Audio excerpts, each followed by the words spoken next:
Meus amados irmãos, a paz do Senhor. Amém. Louvamos o nome de Jesus por esta oportunidade linda de estarmos aqui para servir ao Senhor na beleza da sua santidade. Meus irmãos, nós vamos estar meditando na palavra do Senhor, na nossa lição da Escola Bíblica Dominical. É a lição de número 13, lição essa que seria ministrada agora no próximo domingo, porém, em virtude do nosso batismo, essa lição para nós aqui estará sendo ministrada hoje. Antes de nós iniciarmos a lição, eu já quero apresentar aos irmãos a revista do quarto trimestre, o último trimestre do ano.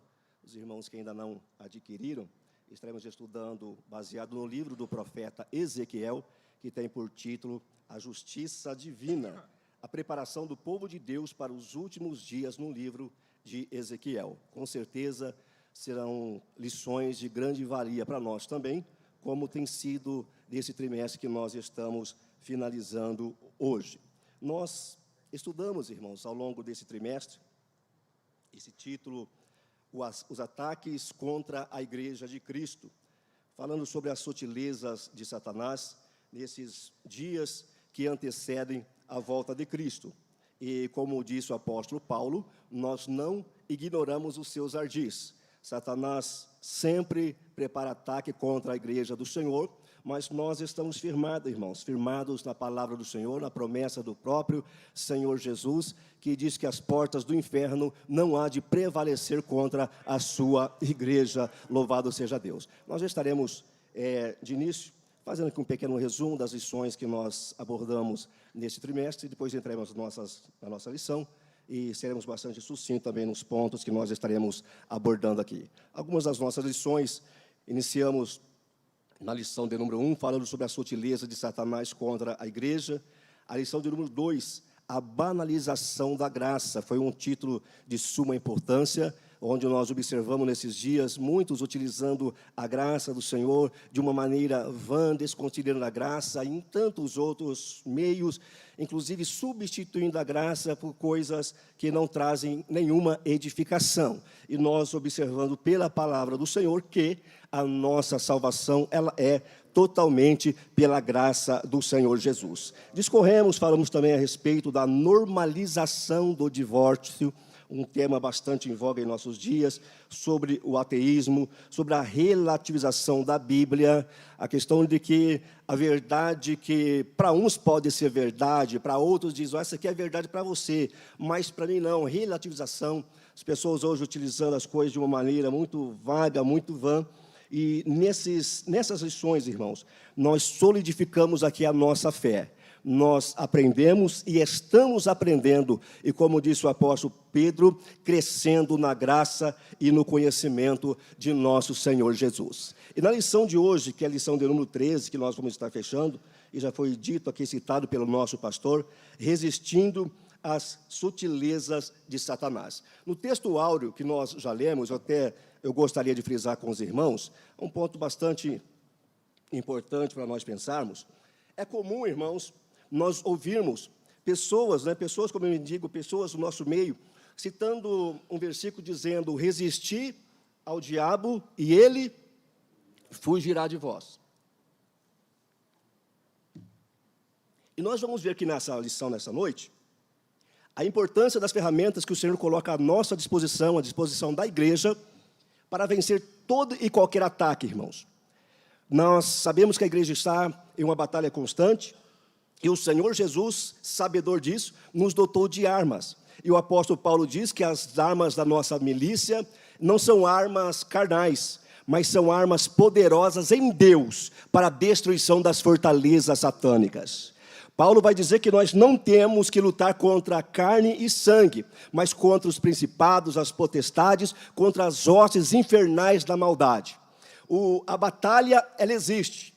Alguém pode dizer, mas eu não concordo, eu não aceito. Não é questão de concordar, de aceitar. A partir do momento que o Senhor olhou para nós e nos aceitou, e nós levantamos a nossa mão, recebendo o Senhor Jesus como nosso Salvador, essa batalha, ela foi travada, irmãos. Essa batalha, ela está travada. Mas eu louvo a Deus, porque a Bíblia vai nos dizer, o apóstolo Paulo vai nos dizer, que quando nós entramos nesta peleja, nós não entramos para ganhar, nós já entramos ganhadores, nós já entramos vencedores. É em Cristo Cristo Jesus, diz a Bíblia, nós somos mais do que vencedores. Você já é vencedor. Louvado seja o nome de Jesus. Texto áureo. Eu trouxe aqui uma apresentação, um slide para nós estarmos acompanhando, nos orientando, e no meu xará ali, Moadils, vai estar me auxiliando, nos auxiliando. Essa expressão, resistir ao diabo e ela fugirá de vós. A palavra é uma das armas que nós temos para pelejar contra o adversário da nossa alma. Foi com ela que Jesus, com a palavra, que o Senhor Jesus venceu o inimigo nas tentações no deserto, dizendo, está escrito, está escrito, está escrito. Esta palavra que estava na boca, nos lábios, no coração de Jesus, é a palavra que está em nosso coração. Portanto, para nós utilizarmos a palavra do Senhor, nós precisamos utilizá-la, uma ferramenta, utilizar de maneira correta. Se nós pegarmos qualquer ferramenta e não soubermos utilizar a ferramenta, nós não teremos êxito. O trabalho não fluirá bem. Por que estou dizendo isso? Porque na Bíblia, o texto que nós estamos lendo, ninguém, absolutamente ninguém, conseguirá resistir ao diabo e ele fugirá de vós. Ninguém conseguirá fazer isso se ele não observar a primeira parte do versículo. E muitas vezes nós omitimos a primeira parte do versículo. E citamos somente a segunda parte, mas a Bíblia diz, resistir ao diabo. De fato, a Bíblia diz, mas não é só isso. Eu não consigo resistir ao diabo, eu não consigo colocar ele para fugir de mim, se esta primeira parte, ela não fazer parte da minha vida. E esse texto está dizendo, sujeitai-vos, pois, a Deus. O segredo, a razão pela qual o diabo haverá de fugir, é quando nós nos submetemos ao Senhor. Sujeitai-vos, pois, a Deus. Mas o que é sujeitar? A lição vai trazer isso, nos submeter a Deus, o senhorio do Senhor à nossa vida. Como diz o apóstolo Paulo, não vivo mais eu, mas é Ele que vive em mim. E a vida que eu estou vivendo agora, eu vivo na fé dEle, é por causa dEle, é por Ele, é para Ele. Glória, pois, ao nome dEle. Então, sujeitai-vos, pois, a Deus. Aí sim vem a segunda parte. Está sujeitando a Deus? Estou, irmão Deus. Então, agora a segunda parte, ela se cumprirá. Resista ao diabo. Resista o inimigo, resista às suas sutilezas, e o que é que vai acontecer? Ele vai partir de retirada, ele vai ter que sair, porque no nome de Jesus Cristo há poder. Observe que esse pensamento que Tiago escreve, o apóstolo Pedro, ele vai acompanhar esse pensamento. 1 Pedro capítulo 5, versículos 6 a 9, nós vamos estar lendo, irmãos, para introduzirmos aqui a nossa lição, e esse texto é muito interessante, porque ele vai estar de acordo justamente com esse pensamento do irmão Tiago. 1 Pedro, capítulo 5, versículo 6. Está ali já projetado. Humilhai-vos, pois, a expressão humilhar é a mesma de Tiago, sujeitai-vos. Então, observe que Pedro está dizendo, humilhai-vos, pois, debaixo da potente mão de Deus. Para quê? Para que a seu tempo vos exalte. Pode seguindo. Lançando sobre ele toda a vossa ansiedade, porque ele tem cuidado de vós. Olha o versículo 8. Sede sóbrios, vigiai. Por quê? Porque o diabo, que é vosso adversário, anda em derredor como leão, buscando a quem possa tragar. Finalizando o versículo 9. Ao qual resistir firmes na fé, sabendo que as mesmas aflições se cumprem entre vossos irmãos no mundo. Interessante que Pedro vai dizer, resistir firme na fé. Mas antes de Pedro chegar nesse resistir firme da fé, Pedro diz, humilhai-vos debaixo da potente mão de Deus. Sujeitai-vos, pois, a Deus, porque sujeitando a Deus, o inimigo haverá de fugir. Olha isso aqui que interessante, é verdade prática. A submissão a Deus é a forma mais poderosa de resistir ao diabo.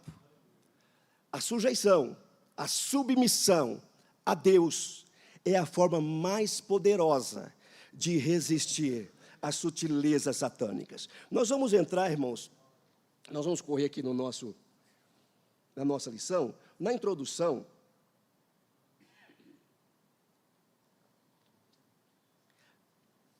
Ela diz assim, observamos em lições anteriores como a igreja genuinamente cristã ou evangélica está sob ataque do inimigo. Por meio de várias sutilezas, o diabo tem procurado de todas as formas desviar a igreja do propósito e missão para a qual ela foi formada. Desde seu início, o comentarista traz aqui que a igreja, ela sempre esteve sob ataques diretos de Satanás. A princípio, os ataques contra a igreja vinham de uma forma frontal, de uma forma dura, através dos imperadores, jogando o crente nas arenas, aos leões, às feras famintas. Muitos de nossos irmãos morrendo queimados nas fogueiras. Mas a história secular ou paralela, ela vai nos dizer que quando isso acontecia, e os crentes eram lançados nas arenas, ou a morrer queimados, onde morria um, o Senhor salvava 5, o Senhor salvava 10, o Senhor salvava 20. A igreja não parava, a igreja continuava marchando, a igreja continuava crescendo. E essas perseguições, ela entra no primeiro século, segundo século, terceiro século, com perseguições ferrenhas contra a igreja. A história diz que no início do quarto século, um imperador chamado Constantino, ele vence uma batalha e ele atribui essa batalha, a sua vitória, ao Deus dos cristãos. E ele coloca no seu coração não fazer como os imperadores, os seus antecessores fizeram, que era perseguir a igreja. Constantino então age de uma forma diferente. Ele abre a porta da igreja e permite que todo tipo de pessoas e credos religiosos adentrassem dentro da igreja. Não trouxe ali uma perseguição de fora para dentro, como os outros faziam. Mas na abertura que Constantino faz, essas perseguições silenciosas, elas adentraram para dentro da igreja. E a lição ela vai nos trazer isso, que nós temos que os ataques de Satanás contra a igreja vêm de fora para dentro e também se instaura dentro. Paulo diz, depois da minha partida, entrarão no meio de vós lobos cruéis, que não perdoarão o rebanho, e estão por aí afora. Porém, irmãos, eu me alegro em Deus, na palavra do Senhor, porque ainda que venham todas essas investidas satânicas, a palavra do Senhor continua dizendo que maior é aquele que está conosco, do que aquele que está no mundo. As aflições vêm, as investidas vêm, mas em Cristo Jesus, friso, nós somos mais do que vencedores. A palavra vai nos trazer alguns pontos interessantes, do sujeitar a Deus, de nos submeter a Deus. Como fazer para vencer as sutilezas de Satanás? De não ser enrolado, engodado, atraído. Como fazer? Nessa lição nós vamos abordar alguns pontos, que é muito interessante. E o comentarista vai trazer 4 pontos. O primeiro ponto é ter uma vida comprometida e centralizada em Cristo Jesus. Uma vida centralizada em Cristo Jesus.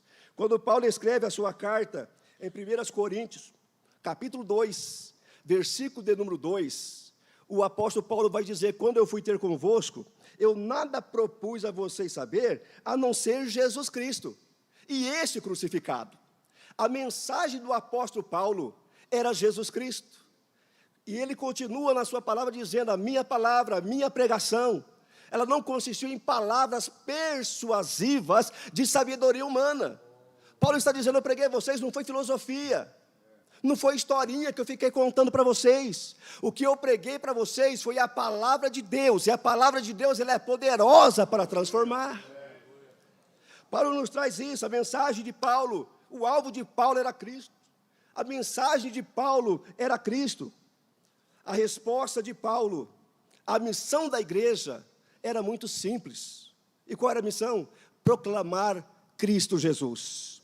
Porque a mensagem de Paulo, essa mensagem que Paulo pregava e que nós pregamos, é a única mensagem que salva as pessoas. É a única mensagem que liberta as pessoas, não somente dos seus pecados, mas da condenação eterna. Porque esse peso, irmãos, essa sentença da condenação, queira ou me queira ou não, ela está colocada sobre os homens. E quando nós vamos pregar esta palavra, é comum alguém olhar para nós e dizer, mas você acha que Deus, Ele vai me condenar por isso? Deus vai condenar eu por causa disso que eu estou fazendo? Irmãos, a resposta que nós damos é não. Deus não vai te condenar por isso. Até porque a Bíblia diz que o homem já está condenado. O homem já está condenado, observe. No texto que nós lemos, muito conhecido em João 3,16, a Bíblia diz que Deus amou o mundo de tal maneira que deu o seu Filho unigênito, único, para que todo aquele que nele crê não pereça, mas tenha vida eterna. E seguindo vai dizer, porque Deus enviou o seu Filho ao mundo, não para que condenasse o mundo, mas para que o mundo fosse salvo por ele. E o texto continua dizendo, quem crê nele, em Jesus, não é condenado, mas quem não crê, já está condenado. Então, a situação do homem é essa, ele já está condenado. E a mensagem que nós pregamos, a mensagem de Cristo Jesus é para libertar o homem. É essa mensagem que Paulo pregava, porque para libertar o homem, Paulo entendia que era somente através de nosso Senhor Jesus Cristo. Quando Pedro prega a sua mensagem em Atos, capítulo de número 4, após a cura daquele homem do capítulo de número 3, Pedro e João, no capítulo 4, a partir do versículo 10, versículo 11, Pedro, ele é interrogado pelos principais sacerdotes, e ele pelo versículo 8, 9, eles perguntam, com que autoridade vocês estão fazendo isso? No nome de quem vocês estão curando? No nome de quem vocês estão realizando essas maravilhas, esses milagres? E Pedro toma a palavra e diz, olha, principais do povo, e povo, fique sabendo, que aquele Jesus, que vocês crucificaram, Deus o ressuscitou dos mortos. Aquele Jesus, o Nazareno, que vocês crucificaram, é em nome desse Jesus que este homem enfermo, hoje ele está são, hoje ele está curado. E Pedro diz, esse Jesus, ele é a pedra principal da esquina. Esse Jesus que vocês estão indagando e perguntando, é no nome desse Jesus que nós estamos pregando, é esse Jesus que está curando, é esse Jesus que está libertando, e quando chega no versículo 12, Pedro vai dizer, e é no nome dele que tem a salvação. Pedro diz, porque em nenhum outro há salvação. Debaixo do céu, nenhum outro nome é dado entre os homens, para que nós possamos ou devamos ser salvos. Mensagem principal de Paulo, Jesus, de Pedro, Jesus, de Filipe, Jesus, e da igreja de hoje, continuamos dizendo, é Jesus, é Jesus, é Jesus, aleluia, porque dele, por ele, para ele, são todas as coisas. Então, glória, pois, ao nome dele, aleluia. Mensagem Cristo. O segundo ponto, irmãos, irmão Adilson, coloca para mim aí, Cristo Senhor. Vê se você localiza isto. Cristo, primeiro tópico, comprometimento com a vida centrada em Cristo. Primeiro item que nós falamos sobre Cristo, o Salvador. Segundo, Cristo, o Senhor. Isto. Esses pontos que nós vamos estar abordando aqui, irmão. A igreja jamais deve esquecer-se de que Ele, Jesus, é o único Senhor. A nossa lição diz assim, ó, se por um lado a igreja não deve esquecer-se de proclamar Cristo como o único Salvador, por outro, jamais deve esquecer de que Ele é o único Senhor. Primeiro ponto, nós falamos de Jesus como o nosso Salvador.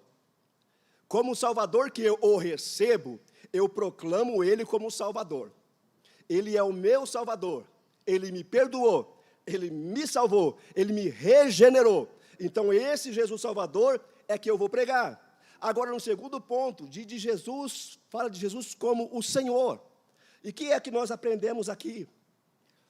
Jesus Cristo como o Senhor, nós aprendemos a andar como Ele andou, a falar como Ele falou, a viver como Ele viveu.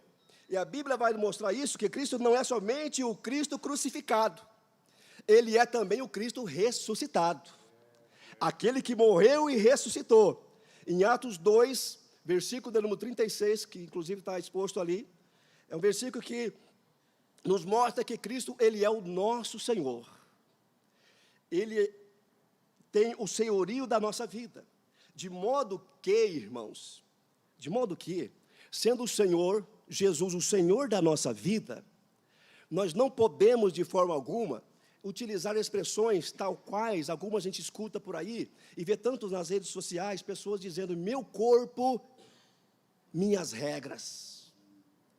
Corpo é meu, e eu faço dele o que eu bem quiser. Se eu quiser fazer isso com o meu corpo, eu faço. Se eu quiser fazer aquilo com o meu corpo, eu faço. Fazemos isso, irmãos, com o nosso corpo, enquanto Cristo não é Senhor da nossa vida. Mas quando Cristo é o Senhor da nossa vida, eu preciso entender que não vivo mais eu, mas é Ele que vive em mim. E já não é mais as minhas regras. Não faço mais aquilo que quero. E o Senhor não vai tirar isso de mim. Se eu quiser fazer, eu vou fazer. Porém, eu estarei contrariando a sua vontade. E como diz alguém aí, a conta chega. A conta chega. Então, para que isso não aconteça, irmãos, vamos andar como Jesus andou. Vamos falar como Jesus falou. Cristo, Ele ressuscitou. E esta é a expressão, é o ensino, é o conselho que a Bíblia, ela vai nos trazer para nós. Olha o que diz em Colossenses capítulo 3, versículo 1 a 3. Irmãos, eu vou correr mais aqui. Colossenses capítulo 3, versículo 1 a 3. Portanto, se já ressuscitastes com Cristo, devemos fazer o quê? Buscai as coisas que são de cima, onde Cristo está sentado à destra de Deus. Verso 2, pensai nas coisas que são de cima e não nas que são da terra. Veja que no versículo 1, a Bíblia está dizendo, buscai as coisas de cima. Versículo 2, pensai nas coisas de cima. Sabe o que a Bíblia está dizendo? Tudo aquilo que nós formos fazer, irmãos, vamos fazer buscando a orientação do Deus Todo-Poderoso. Buscando, pensando, nos ocupando com as coisas de Deus. Versículo 3, porque já estáis mortos, e a vossa vida está escondida com Cristo em Deus.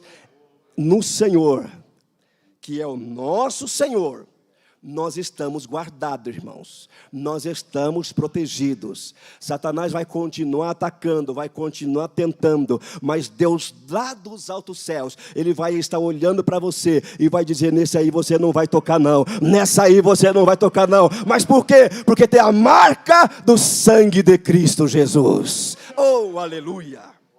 Cristo Salvador, Cristo Senhor. Então, nós falamos aqui, irmãos, que a lição trará a nós esses 4 pontos. Primeiro, comprometimento com uma vida centrada em Cristo, que foi esses pontos que nós abordamos. Cristo como Salvador e Cristo como Senhor. Segundo comprometimento que essa lição vai nos trazer, é o comprometimento com as Escrituras, com a Palavra de Deus. A Bíblia, ela é maravilhosa, irmãos. A Palavra de Deus, ela é maravilhosa. A nossa lição, ela traz aqui para nós, obviamente que nós não projetamos ali, porque seria muita informação, mas aqui adiantando aqui com os irmãos, vez por outra vemos falsos mestres questionando a autoridade das Escrituras e sua atualidade. No entendimento deles, a Bíblia contém a palavra de Deus, contudo encontra-se ultrapassada, deixando de falar a linguagem da cultura contemporânea. Na mente de alguns por aí, a Bíblia está ultrapassada, a Bíblia precisa ser atualizada, modernizada. E o que eu entendo, irmãos? O que eu entendo é que esta palavra é para transformar a nossa vida. E não é eu pegar e querer transformar esta palavra. É ela que vai me modificar, é ela que vai me moldar, é ela que vai me mudar, é ela que vai me transformar. E essa palavra é fiel, essa palavra ela é verdadeira. Nenhuma outra escritura, irmãos, tem uma precisão que a palavra tem. Existem algumas religiões, não vou ficar citando o nome aqui, mas algumas religiões que têm os seus livros, como nós temos a Bíblia, mas esses livros que eles têm como sendo a Bíblia deles, não aponta profecias como essa palavra aponta. Desde o primeiro livro da Bíblia, capítulo 3, versículo 15 do Gênesis. A primeira profecia ali está. O Senhor prometendo que da semente da mulher haveria de nascer um, que pisaria a cabeça da serpente. Irmãos, passou-se o tempo, e a palavra se cumpriu. Porque a palavra do Senhor, ela é fiel. E tantos outros textos que a Bíblia vai nos ensinar. Quando nós chegamos próximo ao cativeiro, Jeremias e tantos outros profetas, o Senhor levanta esses profetas falando o que haveria de acontecer. Passou-se o tempo, e segundo, tudo aquilo que os profetas de Deus disseram, aconteceu. Jeremias profetizou inclusive os 70 anos, falava, vai ser 70 anos de cativeiro babilônico. E de fato, 70 anos aconteceu. O que é interessante, irmãos, na época do profeta Isaías, cerca de 100 a 150 anos antes do cativeiro babilônico, lá no capítulo 45, Deus usa o profeta Isaías, dizendo que haveria de levantar-se um rei, e Deus dá o nome desse rei, dizendo, vai ser Ciro, o nome dele é Ciro. Esse rei Ciro, ele vai libertar meu povo, ele vai permitir o meu povo voltar para a sua terra. Passa-se o tempo, irmãos, passa-se mais de 100 anos, o povo de Deus está na Babilônia, vence os 70 anos profetizados por Jeremias, e eles entendem que era o tempo de regressar, de voltar para a sua terra. E isso chega ao conhecimento do rei. E quem era o rei na ocasião? Ciro. Era o rei Ciro, aquele que havia sido profetizado tanto tempo antes. E quando Ciro fica sabendo disso, a Bíblia não detalha tantas coisas, mas eu penso comigo, Ciro dizendo o seguinte, olha, há tanto tempo atrás, Deus já havia dito que seria eu, que permitiria o povo ir. Se Deus falou, quem sou eu para dizer não? Quem sou eu para me opor a Deus? Aleluia. Irmãos, e a Bíblia, ela se cumpre, a palavra do Senhor. Aleluia. Ela é a lâmpada para os nossos pés. Ela é a luz para o nosso caminho. Então, nós aprendemos que a Bíblia, ela é a revelação de Deus. Nós não teríamos conhecimento da bondade de Deus, da misericórdia de Deus, de Cristo Jesus, da obra da salvação, se não fosse através da Bíblia Sagrada. Alguns dizem, ela precisa ser atualizada. Não, a Bíblia, ela é atualizada, irmãos. A palavra do Senhor, ela não se renova, ela é nova. Ela é nova, cada manhã ela é nova. Não é a Bíblia que tem que se ajustar a nós, mas somos nós que temos que nos moldar à Bíblia Sagrada, a palavra do Senhor. A Bíblia é para nós como um espelho, irmãos. Acredito que ninguém que está aqui sai de casa sem dar uma olhadinha no espelho. Todos nós, homens, mulheres, né? Precisa dar aquela olhadinha no espelho, e a Bíblia é isso aqui para nós. Você se arruma, coloca a roupa, ela escova o dente, aí você vai dar uma olhadinha, ver se não ficou aquela manchinha de pasta no canto da boca, né? Ver se o cabelo está ajeitado certinho. Por quê? Porque o espelho vai mostrar as nossas falhas. E nós vamos nos corrigir diante do espelho. E qual é o espelho que está diante de nós? A Bíblia Sagrada. E eu preciso me moldar a ela, irmãos. E Paulo vai nos dizer, não se conforme com o mundo, não. Você tem que se conformar aqui, ó, com a palavra do Senhor. Então, nesse ponto, a Bíblia, ela é a revelação de Deus. Segundo ponto aqui do segundo tópico, irmãos, eu estou correndo, que nós precisamos terminar logo, depois terá a profissão de fé. Mas se você quiser aprender com mais calma, mais tempo depois, um convite para participar da escola bíblica dominical, aí nós teremos 1 hora e tanto na escola dominical, irmãos, para comentar esses textos. Então fica o convite já para todos. Segundo item, a Bíblia, regra de fé e conduta. Regra de fé e prática. Uma vez que nós fomos convertidos, que nós tivemos esse contato, esse encontro com a Bíblia, a palavra de Deus revelada, e fomos convertidos, agora começa em nós um outro processo. Que processo é esse? É o processo da santificação. É o processo do crescimento espiritual. É o processo da renovação da nossa mente, da nossa mudança. Como já foi citado aqui nesta noite, Paulo dizendo isso em 2 Coríntios 5:17. Assim que, se alguém está em Cristo, ele é nova criatura. E as coisas velhas? Passaram, irmãos. Eis que tudo se fez novo. Paulo, escrevendo aos Efésios, ele diz, olha, se alguém roubava, não roube mais, não furte mais, se mentia, não mente, deixa esse negócio para lá, porque esse negócio é do outro reino, é do outro Senhor, agora estando em Cristo Jesus, fale a verdade cada um com o seu companheiro. A palavra agora nos nossos lábios é palavra da verdade. Em Deuteronômio, capítulo 32, versículo 4, está dizendo que Deus, Ele é o Deus da verdade. Por que eu tenho que dizer a verdade? Por que eu tenho que falar a verdade? Porque o Deus que eu sirvo, Ele é o Deus da verdade. E quando eu chego no Novo Testamento, João, capítulo de número 14, versículo 6, Jesus Cristo está dizendo, por que eu devo falar a verdade? Porque Ele diz, eu sou a verdade. Se Jesus é verdade, eu sirvo a Jesus, eu tenho que falar a verdade. Aí Jesus, ele vai para o Pai e diz, mas eu não deixarei vocês órfãos, não deixarei vocês sozinhos, desguarnecidos, eu enviarei a vocês outro Consolador, eu enviarei a vocês o Espírito. Que Espírito? Ele diz, o Espírito Santo da verdade.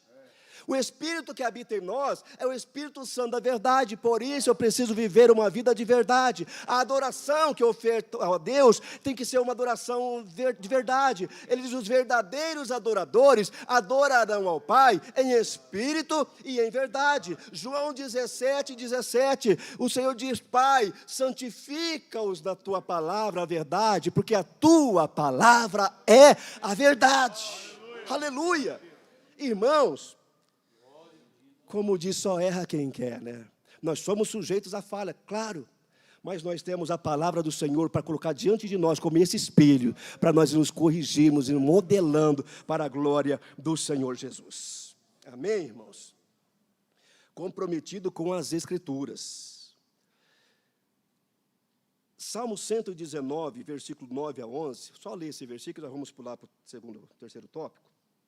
Salmo 119, versículo 9 a 11.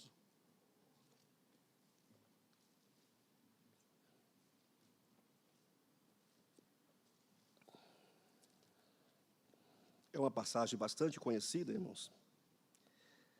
Esse texto traz uma mensagem para o jovem, mas para todos nós, né?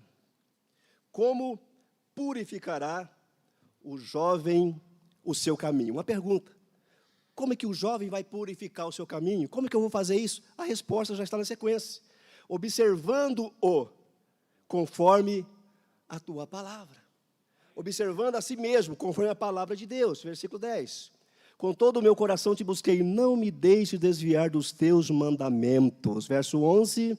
Escondi a tua palavra no meu coração, para eu, preste atenção nesse eu aqui, ó, para eu não pecar contra ti. Irmãos, eu só consigo vencer as sutilezas se a palavra de Deus estiver no meu coração, vencendo as sutilezas através das Escrituras Sagradas. Terceiro ponto, comprometidos com uma vida cheia do Espírito. Ai, que coisa linda, irmãos. O Espírito Santo é quem conduz o homem a Cristo. O Espírito Santo, observe, irmãos, como é inevitável, e todo homem precisa do auxílio, todo homem precisa da ajuda do Espírito Santo, porque é o Espírito Santo quem conduz o homem a Cristo. E ele trabalha, podemos dizer, em três frentes, em três etapas: pré-conversão, na conversão e pós-conversão. Pré-conversão, ele está convencendo o homem, dizendo, você precisa da palavra. Você precisa do Salvador, porque para todo pecador há esse Jesus como Salvador. O Espírito Santo vai convencendo, dizendo, sem Ele você não é nada. Sem Ele você está perdido, Ele vai convencendo. Então, antes da salvação, o Espírito Santo trabalha convencendo o homem. E na conversão, Ele trabalha convertendo, convencendo e convertendo, antes e no ato da salvação. E pós-salvação, Ele continua trabalhando em nós. De que forma? Nos santificando. Aleluia. Pelo Espírito Santo. A Bíblia diz, segui a paz com todos e a santificação, sem a qual ninguém verá o Senhor. Irmãos, e só conseguimos nos santificar, que é separar dessas coisas ruins do mundo, se o Espírito Santo estiver em nós, nos auxiliando. Irmãos, vamos pedir ajuda ao Espírito Santo. Diz, Senhor, tem uma área, irmãos, porque existem áreas da nossa vida que nós controlamos com uma facilidade muito grande. Tem áreas da nossa vida que você não tem problema nenhum. Eu poderia até usar uma expressão aqui dizendo que Satanás poderia tentar você ali bater naquela tecla, e você diz, não, isso aqui não cai, isso aqui não cai. Mas já existem outras áreas da nossa vida, irmãos. Você fala, meu Deus, aqui, ajuda-me. O pastor está dizendo, ajuda. Porque é um ponto falho, irmãos. Deixa eu só usar uma expressão aqui. Se isso aqui fosse uma maleta de dinheiro, está aqui. Tem pessoas que não vão cair nisso. Pode ser tentado do jeito que for, ele não cai. Mas em outro ponto, ele tem uma brecha. E ali é perigoso, e Satanás sabe disso. Mas seja de como for, de que lado for, o Espírito Santo ele está dentro de nós para nos auxiliar a vencer essas sutilezas satânicas. Aí, irmãos, caminhar vencendo em nome do Senhor Jesus Cristo. Para isso, comprometimento com uma vida cheia do Espírito Santo. Segundo item, a vida cheia do Espírito. Há uma obra do Espírito no interior do cristão que o santifica para Deus. Como que nós sabemos que nós estamos cheios do Espírito Santo, irmãos? Olha que pergunta interessante. Como eu sei que eu estou cheio do Espírito Santo? E às vezes a gente tem uma visão, uma noção de analisar isso pela parte estética de algumas pessoas, dizendo aquele ali está cheio do Espírito Santo, aquele está cheio do Espírito Santo. Mas observe que ser cheio do Espírito Santo, pelo menos isso aqui na minha visão, na minha concepção, não se mede, ser cheio do Espírito Santo, não se mede pelo tanto que eu tenho dele, mas pelo tanto que ele tem de mim. Você entendeu? Ser cheio do Espírito Santo é medido não tanto pelo que eu acho que eu tenho dele, mas é o tanto que ele tem de mim. Se ele me tiver por completo, então eu estou cheio do Espírito Santo de Deus. Porque a lição vai nos trazer isso, que algumas vezes traz isso, diz, eu estou cheio do Espírito Santo, mas a vida lá fora não condiz. A vida depois das portas da igreja não condiz com aquilo que ele fala. Então, se eu estou cheio do Espírito Santo de Deus, irmão, onde eu estiver, eu estarei proclamando o Senhor, a minha vida estará proclamando o Senhor, estaremos vivendo aquilo que Jesus disse em Mateus 5,16, que os homens olhem para vocês e vejam em vocês as boas obras e glorifiquem o vosso Pai que está nos céus. Isso é ser cheio do Espírito Santo. Desculpem-me, mas não é somente um pular, não é somente um bater palma que alguém está cheio, não, é a nossa vida diária, é aqui e é ali, e o nome do Senhor sendo glorificado. Para finalizar, irmãos, o último ponto da nossa meditação, nós falamos sobre o comprometimento com uma vida centrada em Cristo, comprometimento com as Escrituras, comprometimento com uma vida cheia do Espírito Santo e, por fim, comprometimento com a igreja local. Eu estava pensando nesse texto, irmãos, um texto maravilhoso para nós. Comprometimento com a igreja local. Paulo, escrevendo aos Coríntios, capítulo 12, versículo de número 27, ele diz, ora, vós sois o corpo de Cristo e seus membros em particular. Na Bíblia, em destaque, isso está na nossa lição, a igreja é como um corpo. Eu quero finalizar aqui, porque esse texto, tanto o item 1 como o item 2, desse quarto tópico, traz uma séria advertência para nós, como igreja do Senhor. E bem como também para alguns que talvez estejam em nosso meio, ou que já saíram com o seguinte pensamento, que é possível eu ser crente em casa. Eu não preciso congregar, eu não preciso ir à igreja, irmãos. Estamos falando aqui de sutileza satânica. E essa é uma sutileza satânica que Satanás tem plantado na cabeça de muitas pessoas. Eu não preciso congregar. E a Bíblia vai nos mostrar isso. E o argumento que eles usam, o argumento que eles utilizam, é o seguinte argumento. Eu sou igreja do Senhor, e o Senhor habita em mim. Então, onde eu estiver, Cristo está. Mas observe que quando a Bíblia vai nos trazer isso, irmão, está ali, olha, a Bíblia em destaque, a igreja como um corpo.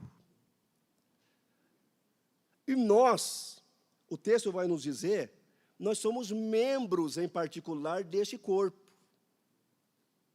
Quando nós utilizamos essa expressão dizendo, olha, eu sou a igreja, em momento algum, e você pode procurar isso, até me ajudar depois, porque pode ser que eu tenha pulado e eu não tenha achado esse versículo, você não vai ver a Bíblia dizendo que nós somos igreja no sentido individual, que pode ficar um aqui, que pode ficar outro ali, não.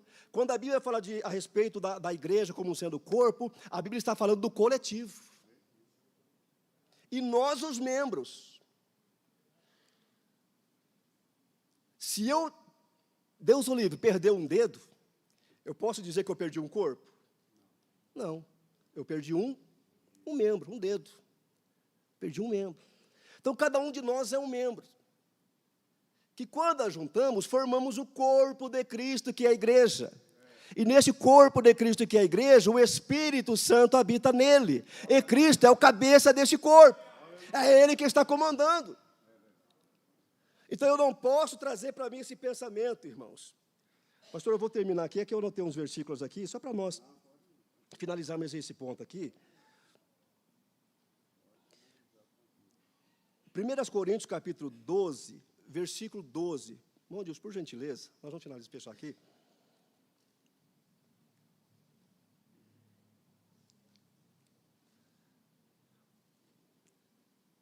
Acompanhe comigo, irmão, nós vamos ler, irmão Deus, até o versículo 20, tá? Porque assim como o corpo é um, e tem muitos membros, o corpo é um, a igreja, e tem muitos membros, todos os membros deste corpo, sendo muitos, são um só corpo. Assim é Cristo também. Porque todos nós fomos batizados em um Espírito, formando um corpo. Quer judeus, quer gregos, quer servos, quer livres, todos temos bebido de um Espírito. Porque também o corpo não é um só membro, mas muitos. Você é um membro desse corpo. Se o pé disser, porque não sou mão, não sou do corpo, não será por isso do corpo? Se a orelha disser, porque não sou olho, não sou do corpo, não será por isso do corpo? Se todo o corpo fosse olho, onde estaria o ouvido?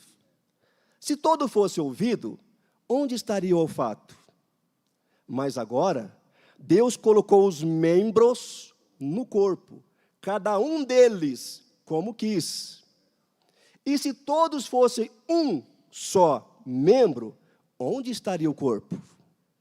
Assim, pois, há muitos membros, mas um corpo. Me ajuda aí, irmão Deus. Versículo 25 ao 27, nós vamos finalizar. Para que não haja, irmãos, olha isso aqui, eu estava estudando esse texto, irmãos. Estava pensando isso, quando Paulo escreve isso, inspirado pelo Espírito Santo, ele escreve que a igreja deve estar unida, e não deve estar separada, um em casa, você crente aqui, outro você crente, não, é juntos. E Paulo, inspirado por Deus, pelo Espírito Santo, ele já diz, olha, para que não haja divisão. E observe como que essas divisões estão acontecendo. E Paulo já dizia, olha, para que não haja divisão no corpo, mas antes tenha os membros igual cuidado uns dos outros, 26 e 27, de maneira que se um membro padece, todos os membros padecem com ele. E se um membro é honrado, todos os membros se regozijam com ele. Ora, vós sois o corpo de Cristo, e seus membros em particular. Conseguiram compreender isso, irmãos? Quando a Bíblia diz que nós somos igreja, não é no sentido individualizado, mas somos membros formando este corpo que é a igreja do Senhor Jesus Cristo e Espírito Santo, aleluia, agindo e atuando em nós. O último ponto dessa lição, o comentarista vai dizer que, para nós não confundirmos igreja com templo. 1 Coríntios 3,16, a Bíblia diz, vós sois o templo de Deus. Aqui ele diz assim, a palavra igreja jamais deve significar templo. Um templo pode ser estrutura arquitetônica. Templo é isso aqui. Foi terça-feira que nós fomos lá no Jefferson, né? Casa Grande? Terça-feira nós estivemos na congregação do Casa Grande, com o pastor Jefferson. Ele apresentou, dizendo aqui está a igreja mãe. A igreja mãe está conosco. Olha que interessante, a igreja, mãe, quando nós saímos daqui, nós vamos para outro lugar, nós dizemos, a igreja foi cooperar em tal lugar. Você não diz o templo foi congregar em tal lugar. É a igreja. É a igreja que está indo. Então, a igreja é uma coisa. Templo é outra coisa. Isso aqui está bem claro na nossa lição. A igreja, portanto, não é um prédio. O que é a igreja? Ela é o corpo de Cristo. Irmãos, aqui eu quero finalizar e rogando a Deus que nos dê graça para nós nos comprometermos com esses pontos que aqui foram abordados, que nós possamos de fato viver isso, comprometer com a igreja local. Há uma expressão que diz que mente vazia se ocupe em Deus, buscando as coisas de cima, pensando nas coisas de cima, se ocupando na igreja, se apresente, porque há vagas, irmãos, aqui há vagas, há trabalho para ti, cristão, trabalhe, se oferte a Deus, e o Deus de paz continuará te abençoando. Que Deus nos abençoe, em nome do Senhor Jesus. Muito obrigado, meu pastor.